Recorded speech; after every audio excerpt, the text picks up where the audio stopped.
se ve el interés y agradecemos ese interés porque es precisamente para ustedes la información que les queremos compartir respecto al estado que guarda la libertad de expresión en nuestro país. De entrada ya es de urgencia, estamos en una situación alarmante de agresiones al periodista. Tenemos, y lo decía muy bien el señor diputado, el lugar más peligroso para ejercer el periodismo del mundo, el estado de Veracruz. Y el problema no es la situación solamente de las agresiones, sino la impunidad. No hay al día de hoy, salvo ahorita comentaré el caso, alguna persona responsable en la cárcel condenada por haber atacado o desaparecido o asesinado a un periodista. O sea que se cierra el círculo perfecto, no solamente la agresión, sino la impunidad. Y tenemos otro gran problema, el ataque institucional a la libertad de expresión. Lo hemos documentado, varios de los materiales que se están obsequiando gracias a la Fundación para la Libertad de Expresión que los edita. Tenemos el recuento nacional de las leyes que, lejos de proteger, acosan el ejercicio periodístico. Qué bueno, y celebro que en el Estado de México ya se despenalizó los delitos en materia de honor, difamación, calumnia e injuria, pero esperamos que el señor gobernador la promulgue porque queda pendiente su expedición. Y qué buen mensaje para esta nueva legislatura también el que esté aquí en este foro, en la lógica de los pendientes que hay también de actualización normativa en cuanto a, ante el momento de urgencia, leyes de protección y fomento al ejercicio periodístico. Hay que llamar la atención sobre ese tipo de leyes, tienen que ser temporales. No puede ser posible que en un país se tenga que proteger al periodista. El periodista debería ejercer su libertad como cualquier ciudadano. El colmo es que no es así y que se necesitan mecanismos de protección adicional. Pero el ideal es que de manera temporal se dé esa protección y poco a poco, conforme se vaya restituyendo las garantías, se deje de tener ese beneficio. Pero es real que al día de hoy no se puede desconocer que es un grupo vulnerable dentro del esquema de ataques tanto fácticos como institucionales. Hay, y es muy interesante también como un reto a la nueva legislatura federal, que ya tienen atribuciones para legislar en materia de libertad de expresión.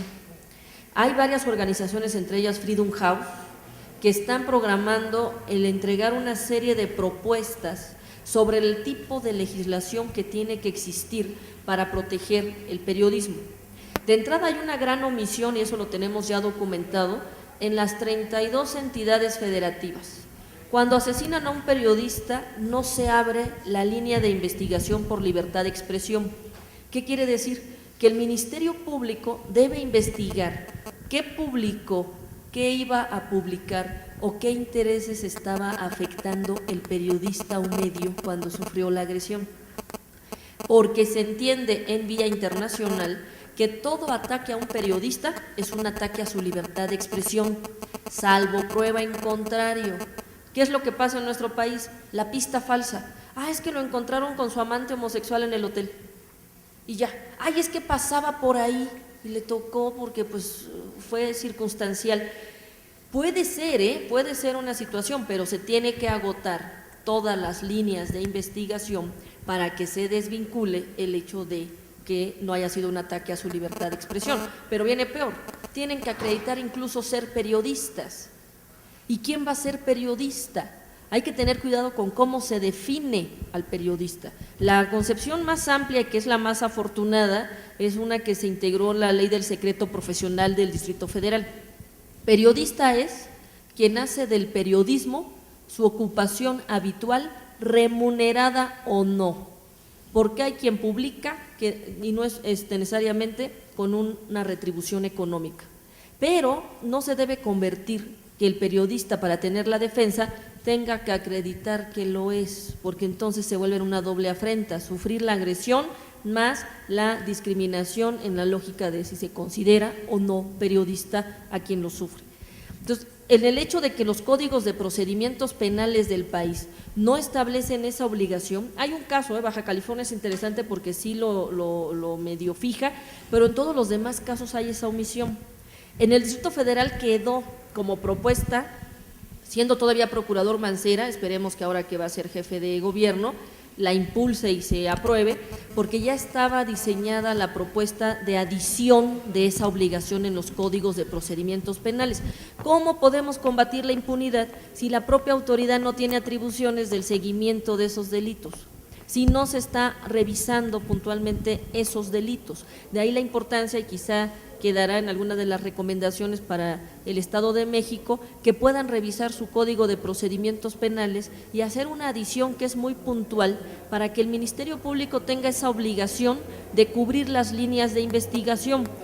Uno de los casos más recientes, y acaba de darse la semana pasada, es la sentencia de 104 años contra el actor material intelectual del asesinato de las periodistas, que desde el caso de Manuel Buendía no había existido en el Distrito Federal, donde sí fueron arrestados y acaba de ser condenado. Ese es el mensaje institucional que se tiene que dar, no solamente arrestar a la persona que es presuntamente responsable, sino hacer una investigación que permita una condena. Se determinó que a las periodistas no se les asesinó por su labor, que eso es muy importante, pero sí fueron asesinadas. Y ese homicidio va a tener una condena de 104 años. Ese es el mensaje que el Estado tiene que brindar en la lógica de la atención a la impunidad. Eso por un lado. Por otro, tenemos los mecanismos, les digo, en materia civil y penal. En materia penal, por ahí están obsequiándoles un folleto donde se dice todos los códigos. Se tendrá que actualizar el caso Estado de México y Durango, que están ya en la despenalización, y qué bueno que ya esté desactualizado por ese motivo, pero todavía se sigue penalizando la libertad de expresión. Hay que tener cuidado con eso, porque en vía internacional México suscribió que era excesivo arrestar o privar de la libertad a una persona por abusar de su libertad de expresión. No implica que sea un cheque en blanco. Sí hay y deben existir responsabilidades por el abuso de la libertad de expresión, pero debe ser en la vía administrativa o civil. Hay que tener cuidado también en esa parte, porque en la vía civil lo que se privilegia es un lucro, y lo que está en casi todos los códigos civiles de la República, excepto el Distrito Federal y Hidalgo, que no lo tiene contemplado, es una responsabilidad económica. Lo decían, y con toda claridad, en el estado de Colima, que ellos preferían ser arrestados a perder su casa. Entonces hay que tener cuidado. ¿Qué es la principal fuente de patrimonio moral que tiene un periodista? Su credibilidad. ¿Qué es lo principal que se tiene que castigar cuando un periodista miente? Su credibilidad. ¿Cuál es el límite en el ejercicio de la libertad de expresión? Los derechos personales de el honor, la vida privada y la propia imagen. Vean el nivel de mal gusto, y en un país totalmente industrializado y de primer mundo. Todos estamos viendo ya por YouTube o en internet las fotos de cuando la esposa del príncipe se está poniendo su traje de baño y se le ve uno de sus pechos. Eso es nota. Y sin embargo, fue la revista más vendida. Ese es el nivel y calidad de información que vamos a estar difundiendo. Es muy interesante porque acaban de ser multados, y con unas multas muy fuertes, quienes difundieron esa información. No hay interés público, solo morbo en la nota rosa. De ahí la importancia de esos límites que sí se pueden fijar. Otra es la intromisión indebida a la intimidad. Hay que tener mucho cuidado, porque nosotros como seres humanos, lo más difícil de construir es una reputación. Y lo más fácil de destruir es esa reputación. Y no hay nada peor que quien tiene una pluma y puede hacerlo masivamente en un impacto negativo que puede llevar a una persona incluso al suicidio. Entonces también hay que tener esa responsabilidad ética. Y cuidado, y se los digo, en su ejercicio, que es una responsabilidad social. Ustedes no solamente están usando su libertad de expresión como una garantía individual, ustedes están cumpliendo una libertad de información de esa sociedad que recibe su información. Por eso es importante proteger y resguardar el ejercicio responsable de la libertad de expresión, porque cuando se calla un periodista, no solo pierde él en su libertad, perdemos todos en nuestro derecho a saber. Pero, cuidado, cuando un periodista miente, está rompiendo la base esencial de la información, porque no está comunicando, está calumniando. Y eso es donde hay que tener cuidado, en la lógica de la autorregulación, donde la ley no te regule, que te limite la ética. Porque si no hay una autorregulación ética con principios morales que digan y vean una situación, porque es absurdo cuando lo dicen, ay, es que ¿por qué voy a cumplir la ética si no es obligatoria? Precisamente esa es la esencia de la ética, que no hay una coercibilidad para cumplirla, sino una espontaneidad por la calidad y dignidad de personas que somos. En el periodismo un principio ético es no mentir, validar la fuente, no inventar la fuente. Son situaciones donde tranquilamente en el uso ético de la información se legitiman y se blindan, porque cuando reciben las amenazas o reciben las demandas, no es común ver a ese otro tipo de periodista, lo decía bien López Portillo, no pago para que me peguen. Pues ahí es el tipo de periodista que pega para que le paguen. Entonces, en esa lógica del otro lado, cuando les llegan las demandas, también se queda uno indignado cuando ve a un periodista de primer nivel que sufre una agresión judicial, pero también cuando ve a ese pseudo periodista que solo pega para que le paguen, pues más bien uno dice, ya se habían tardado. Esa es la importancia de la legitimidad ética en el comportamiento, más como agremiados también, porque cuando fijan reglas como grupo, dignifican la labor en el conjunto, obvio respetándolas. Vemos, hay un libro muy interesante del maestro Raúl Martínez que da cuenta de más de 130 códigos de ética de N cantidad de medios impresos, electrónicos, televisoras, no se diga.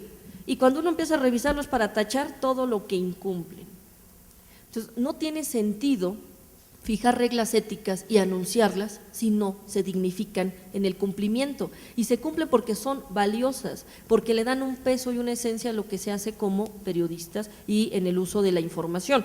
Pero, cuidado, si no hay una autorregulación, el Estado regula. Y cuando el Estado regula, la tendencia es a limitar los derechos.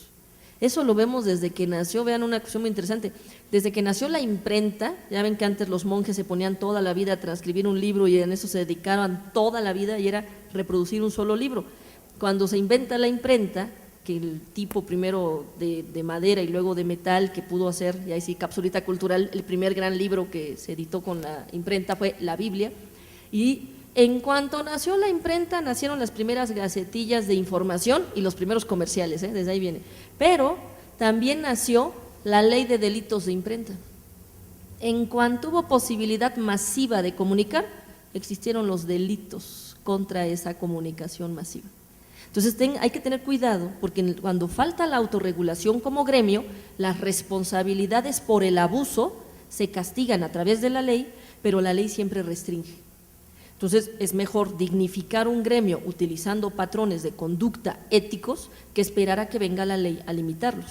Pero cuidado, una cosa es limitar y otra armonizar.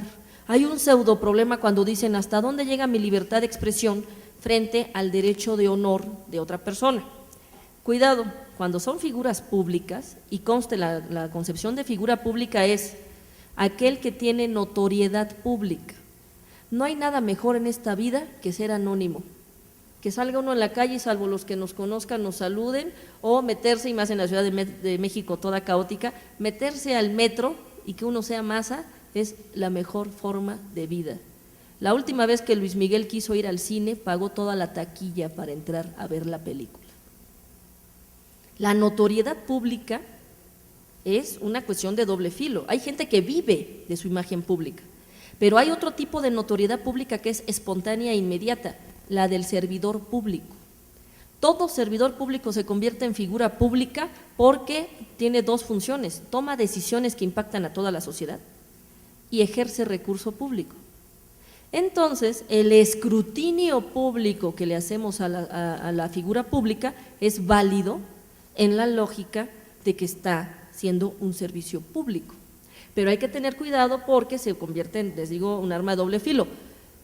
¿Cuánto ganas? No es de tu incumbencia, eso es un dato personal, tienes razón, pero eres servidor público. Cuando eres servidor público, tu ingreso sí es público. Cuando eres persona privada, no te preocupes, tienes el derecho al ¿qué te importa? que tenemos todos como nuestra protección de datos personales. Pero ya como servicio público incluso nos interesa saber a dónde van de vacaciones o dónde estudian los hijos. Que diría uno, bueno, ¿y eso qué tiene que ver? Bueno, pues si un servidor público tiene a sus hijos estudiando en Harvard sin beca y gana menos de 20,000 pesos al mes, sí me interesa saber por qué estudian, dónde estudian. Hay una lógica en el enriquecimiento ilícito. Puedes esconder la mano que toma, mas no la que gasta. Por eso hay un seguimiento a lo que es la conducta de un servidor público. ¿No les gusta? No se preocupen, dedíquense a la administración privada. Nadie tiene al servidor público a fuerza en su encargo, pero es cambiar una mentalidad de decir, aquí se rinden cuentas.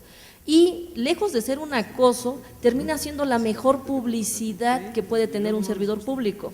¿Qué quiere una persona que está en un encargo? Pues ser ratificado, o que su partido político siga ratificado, o seguir escalando en la lógica natural de una carrera política.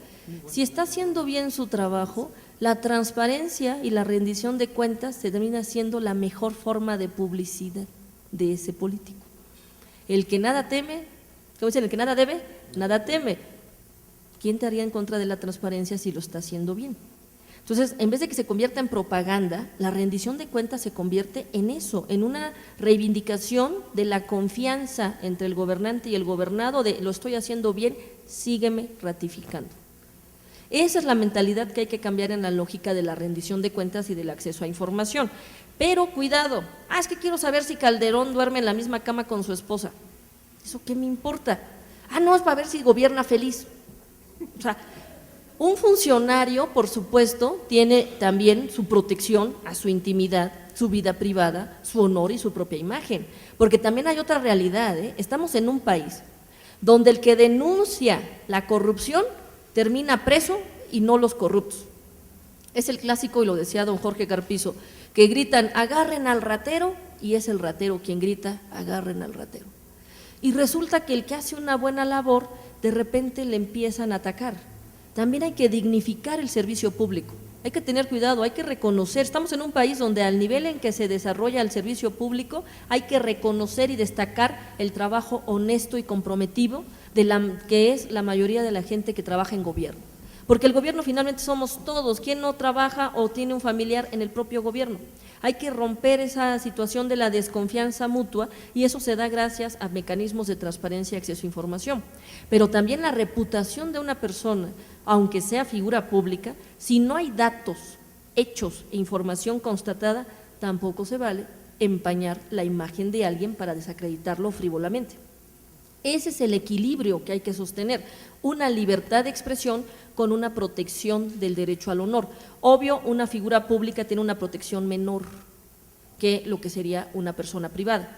Y vean lo que implica incluso el grado de información que queremos de una figura pública. ¿Tenemos o no derecho a saber sobre las adicciones de un funcionario o sobre las enfermedades de un funcionario? Al día de hoy, y es muy lamentable y sensible el fallecimiento de Alonso Lujambio, pero teníamos el caso de un senador desahuciado en el cargo. ¿Por qué si alguien ya no tenía la capacidad física y que tenía que dedicarse a proteger, resguardar su salud, acepta un cargo público de esa naturaleza? Y fíjense, estoy hablando políticamente incorrecta porque el señor falleció hoy, pero fue alguien que con recursos públicos fue enviado a Estados Unidos a tener su tratamiento, no fue atendido en el ISSSTE como todo burócrata. Entonces el problema no es que se atienda o no, por supuesto que es su derecho. El problema es que se hace con recurso público y tiene un privilegio indebido. Y es la persona que llevó la estela de luz y el bicentenario, que ha sido uno de los más escandalosos. Esta Contraloría ya dio cuenta a la Auditoría Superior de la Federación del número de irregularidades cuando estuvo en el encargo. Pero no hay que hablar mal del enfermo muerto. Pero es figura pública y gastó dinero público. Y hay que saber quién es el suplente que va a quedar ahí. O sea, es muy interesante hablar de hasta dónde sí o no tenemos esos límites, pero no esperar a que nos lleguen los casos. Yo creo que es buen momento, cuando ya es un momento postelectoral, que no está todo ese calor de lo que implican los debates y las contiendas electorales, de los temas que se deben poner en la mesa. ¿Hasta dónde es válido saber si sí o no un servidor público está enfermo? Hay una paradoja, uno diría, pues el que se enferma tiene la mejor atención. Esa paradoja es, y vemos el caso de Hugo Chávez, ¿quién le dice al dictador que está enfermo?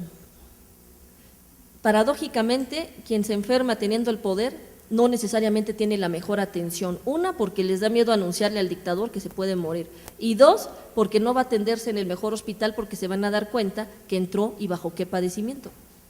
Vean la paradoja, pero bien dice la frase, cuando se enferma uno solo, padece uno solo, pero cuando se enferma un gobernante, padecemos todos.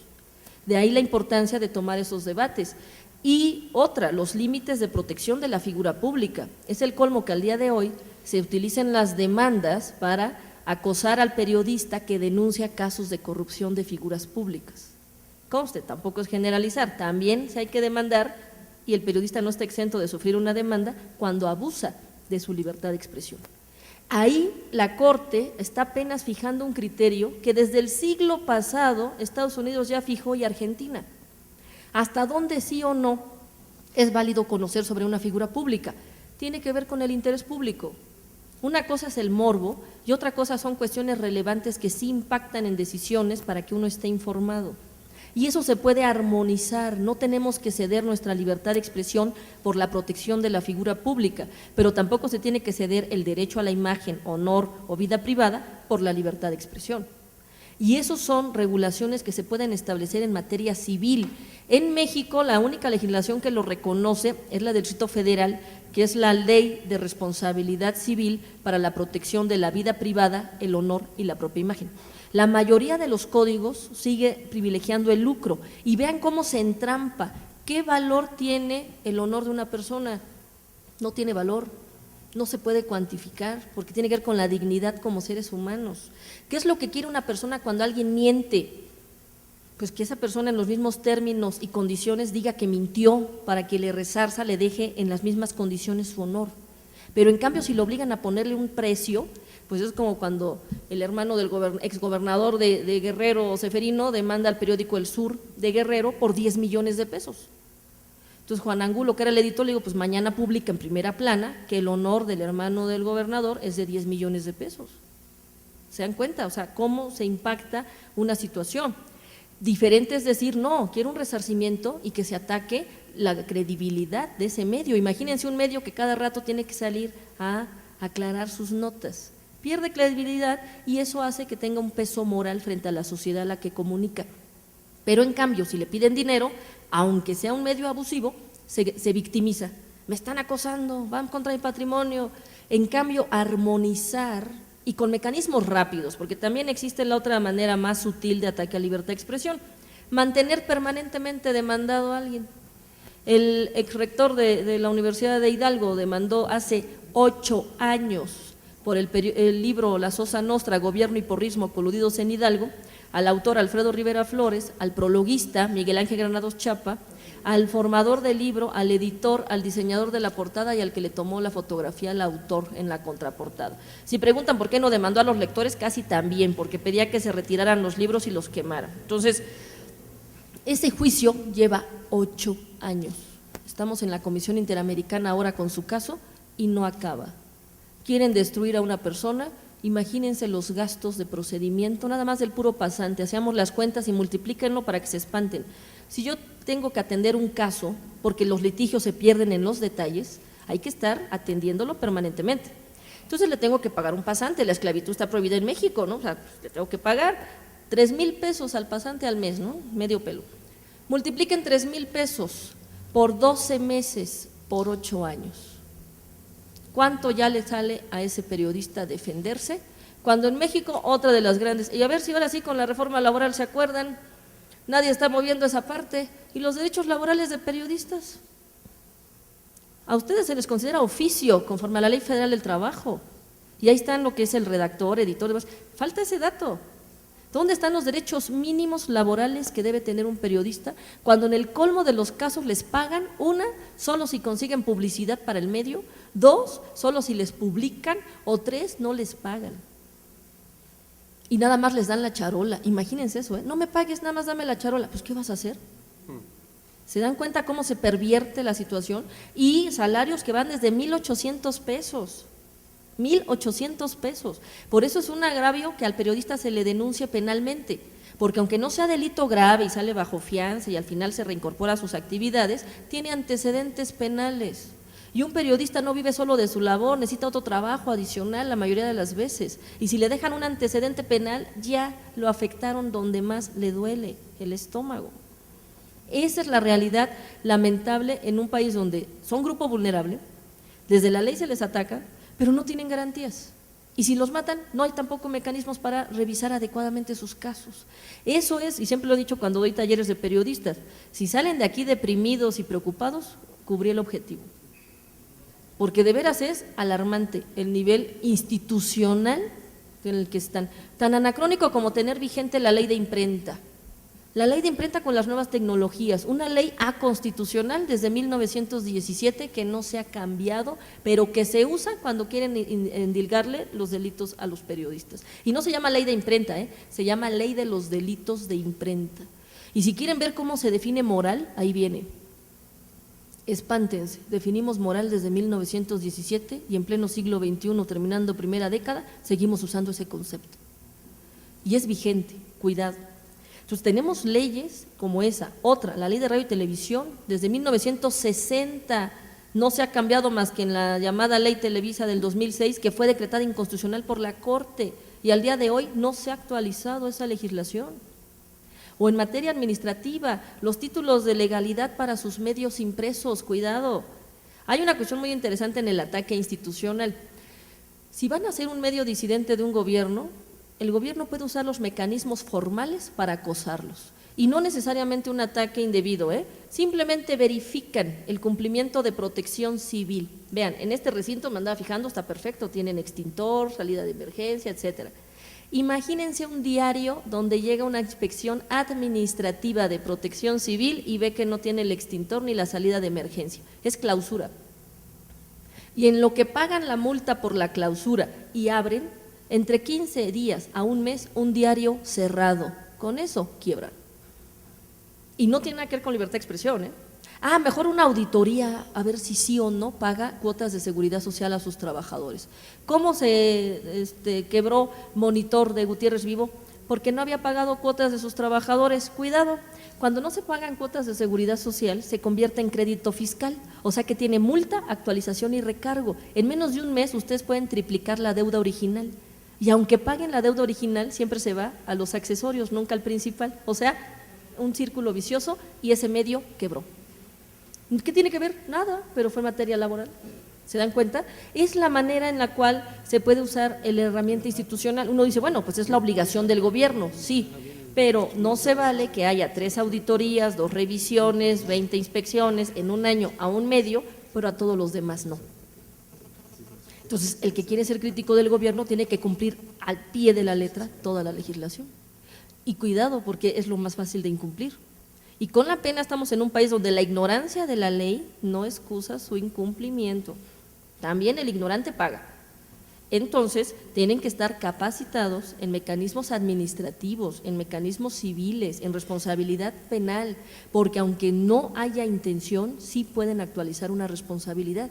Y eso es lo grave y lo importante de estos foros, concientizar, socializar el uso de sus derechos, pero también sus obligaciones. Pudieran no gustarles, no les gustan, estamos donde tenemos que estar, propongamos el cambio de esas leyes. Pero mientras existan, son vigentes y válidas y se aplican. Entonces, ahí está el problema en la coyuntura de lo que implica la responsabilidad en un equilibrio. Y vean otra también, cuando tienen que reservar sus propios derechos. No hay nada peor que les vaya bien, porque al rato no registraron ni la marca ni el logo y se los plagian. ¿Y eso qué tiene que ver con libertad de expresión? Todo, se acaba la originalidad de su medio, que ya posicionaron, alguien se los plagió y como no lo registraron en derechos de autor ni en propiedad industrial, pierden el uso del logo o de la marca. Imagínense a ese nivel. A ese nivel se tiene que capacitar y profesionalizar al periodista. Hay un antecedente y es cierto, los principales opinadores en México ni siquiera son periodistas, vienen de otras áreas, pero ya al día de hoy jóvenes que están, a diferencia de las generaciones anteriores que nacían desde las redacciones, nacían desde cargar el periódico a convertirse en el editor del medio, esa es una tradición, una formación, pero no se vale al día de hoy un joven que no tenga una formación profesional. Eso es lo que se hace falta. Y otra, honrar la pluma. Pocas profesiones, al abogado o el periodista se vive de la palabra, a la palabra hay que honrarla. Por eso la injuria no debería desaparecer de ningún código penal. Quien usa una grosería no comunica nada. Vean nada más una situación, en un diálogo con una persona, cuando están confrontando ideas, si uno dice, pues vete mucho a refrescar al ascendente femenil directo, ¿no? Punto. Entonces, la otra persona, ¿qué puede hacer? De entrada, o le contestan los mismos términos y ya se acabó el diálogo, simplemente ya es grosería. Se van a los golpes, que ya es violencia adicional, o le dice no me rebajo y se retira. En los tres casos se rompe el vínculo de comunicación. La grosería no comunica. Hay unos diccionarios buenísimos, sobre todo argentinas, el diccionario de la injuria. Piensa en la peor grosería y ahí está. Entonces, al día de hoy sí pueden usar la palabra chingar. El diccionario de la Real Academia la acaba de integrar, donde sus primeras 3 acepciones no son de injuria, sino decir no molestar. Entonces, si alguien quiere poner una primera plana de no estén chingando sobre este tema, ya no es grosería. Imagínense, eso es vulgarización del lenguaje, cuidado, cuando se empiezan a integrar groserías en diccionarios de castellano, están vulgarizando el lenguaje. Y si estamos honrando la palabra, ¿qué necesidad de denostar? Y cuidado porque usan la mayor cantidad de discriminación.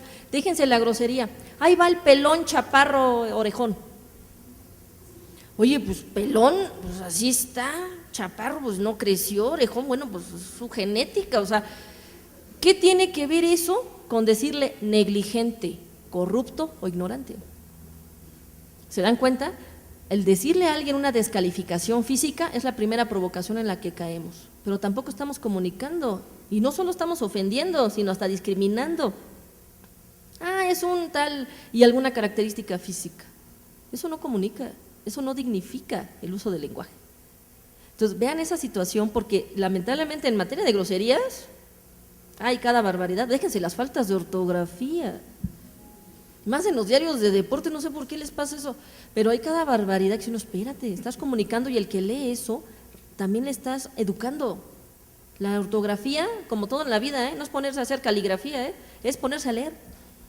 Eso se aprende de leer, pero si yo leo el diario de deportes voy a aprender mal, es como cuando en un grupo, cuando doy clase, reviso un examen y todos tienen el mismo error ortográfico, me hacen ir al diccionario. Dije, si la verdad fuera democrática, pues ya perdimos, o sea, si no es porque tengan la mayoría, acuérdense que la razón no es por mayoría, puede haber toda una cantidad que diga no estás bien y uno sostenerse en el argumento, no es por democracia, pero el colmo es decir, no, pues ya escriben como quieran, y más como gremio. Entonces, sí hay todo, si se dan cuenta, una complejidad de lo que implica el ejercicio periodístico. Uno, honrar lo que implica lo que son, porque realmente sí es una función social. Darles leyes que los beneficien no es un privilegio, es una responsabilidad del Estado para garantizar el derecho a saber de todos. O sea, no son leyes de privilegio. Sí debe haber leyes temporales por la cuestión de agresión, pero también debe haber responsabilidades. Pero cuidado, la responsabilidad nunca penal, esa es excesiva, pero sí civil y administrativa. También hay que denostar y hay que evidenciar el mal periodismo, porque eso le hace daño a todos. Y es la parte donde hay que equilibrar. Y hay forma. El colmo es que estemos debatiendo temas del siglo pasado en pleno siglo XXI. Pero si ya nos llegó, hay que hacerlo. Y es parte de nuestra responsabilidad, tanto académica, social y sobre todo periodística. Yo creo que la labor que hacen ustedes es la más importante en la función del Estado y llama mucho la atención. ¿Por qué se está atacando tanto al periodista? Porque terminan siendo la verdadera conciencia social, la de denuncia. En otros países se mata incluso a jueces. ¿Por qué aquí no? No digo que los maten, pero ¿por qué aquí no? Si es una cuestión de decir quién está haciendo su trabajo y quién no. Pero peor es el escenario donde se logra el objetivo ante la agresión. ¿Quién en su sano juicio va a salir a decir voy a hacer mi libertad de expresión para que cuando me maten nunca se encuentre al culpable, haya impunidad y aparte tengan que hacer colecta para enterrarme y mi familia sin garantías? ¿Quién en su sano juicio se le obliga a ese tipo de sacrificio patriótico? Se le tiene que garantizar los mínimos donde el Estado, cuando no encuentre al delincuente a los 6 meses, inmediatamente se fije una indemnización para la familia. Y que pague el Estado, porque está haciendo, acuérdense una cuestión y eso es muy importante, el Estado también es responsable por omisión. No se vale decir, ya no somos nosotros, ay, pues el colmo era cuando eran, Y cuidado, el 60% de agresiones locales sigue siendo de autoridad local, ¿eh? No es que sea que ya no somos nosotros. Pero muy bien, qué bueno que ya no son. Pero ¿qué estás haciendo para que otros no sean actores que dañen el ejercicio del periodismo? Al no hacerlo, es una responsabilidad por omisión. Así que el Estado lo mínimo que tiene que garantizar es un seguro de vida para todo periodista que fallezca lamentablemente en ejercicio de su labor. Y eso ya es el colmo, porque ya no hay vuelta atrás con la muerte. Y garantizarle a esas familias, a esos huérfanos, que tengan unas garantías. Ver una cuestión que nadie ha reparado, la desaparición de personas. No hay nada peor que una persona desaparecida. Si está muerta tienen una tumba donde llorar, pero si está desaparecido tienen una esperanza frustrante. Es de veras una cuestión cruenta, cotidiana, constante. No pueden, es una angustia total ver a esos familiares que no saben dónde está su familiar. Pero vean la otra parte más interesante, lo administrativo. Si me mataron al esposo, bueno, pues tramito mi seguro mi pensión de viudez y el seguro de vida, pero si no aparece, no está muerto. Y en los códigos civiles del país se maneja hasta 7 años de espera para la presunción de muerte. Entonces tengo una familia que no solo sufre la afrenta de tener al familiar desaparecido y no poder asumir el dolor completo porque tiene la esperanza de que aparezca vivo. Obvio, esperanza que se diluye en el tiempo, pero viene doble, está paralizada porque administrativamente no puede seguir su vida. Hay casos con Michoacán, que es el lugar donde hay mayor número de periodistas desaparecidos, donde el carro destrozado, donde no encontraron al periodista, que era el esposo de la pobre señora, tuvo que pagar su póliza el siguiente año, con el carro destrozado donde no encontraron a su marido, porque no sabía cómo cancelarlo y no podía cancelarlo porque no tiene acta de función, donde no tienen la pensión y no pueden pagar un crédito, va a perder la casa, la esposa de otro periodista desaparecido. ¿Y por qué la va a perder? Porque no puede pagar ella, porque no le reconocen la calidad que tenía el marido y como no tiene acta de función no inicia la sucesión. Entonces vean la doble afrenta donde también hay un trámite administrativo que en decencia deberían autorizar los congresos de los estados, que cuando sea un periodista desaparecido, cualquier persona desaparecida en cuestión de violencia, porque también hay 10,000 desaparecidos en México, no solo periodistas, 10,000 ciudadanos desaparecidos, no solo los 60,000 muertos, 10,000 desaparecidos. Multipliquen eso por 5 miembros de una familia que está impactada, es masivo el daño social que se va a hacer en ese sentido. ¿Cómo puede responder el Estado ante una necesidad excepcional? Si es una vergüenza tener que reconocer eso, pero se tiene que hacer, que el trámite sea más rápido, que no se diga presunción de muerte, pero que porque es una afrenta también decir, oye, ¿cómo que muerto si no aparece? Pero que por lo menos le permita al familiar, en vez de en 7 años, en 2 años, hacer sus trámites para que por lo menos pueda continuar su vida, con la esperanza de que aparezca su familiar desaparecido. ¿Eso quién lo ve? O sea, son cosas que se están haciendo cada vez más complejas, pero que si el Estado es omiso, está siendo también parte del ataque que sufren esos familiares y la afrenta que sufren esos familiares. El problema no es quien ya no está, que también ya es grave, el problema es quienes se quedan y tienen que vivir una cotidianidad que no pueden asumir.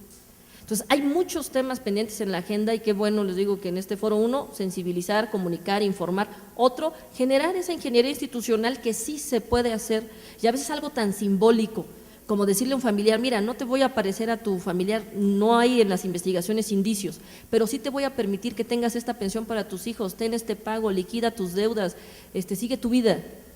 Eso importa porque la gente se da cuenta que su labor sí tiene sentido y que hay una sociedad que estamos conscientes y que nos interesa decirles que no están solos. Y no como la frase de una marcha, sino como el apoyo institucional que debe haber desde un Estado que no puede garantizar la libertad de expresión, pues por lo menos que garantice las consecuencias de esa omisión. Entonces yo con eso los dejo y estoy a sus órdenes para cualquier duda o comentario.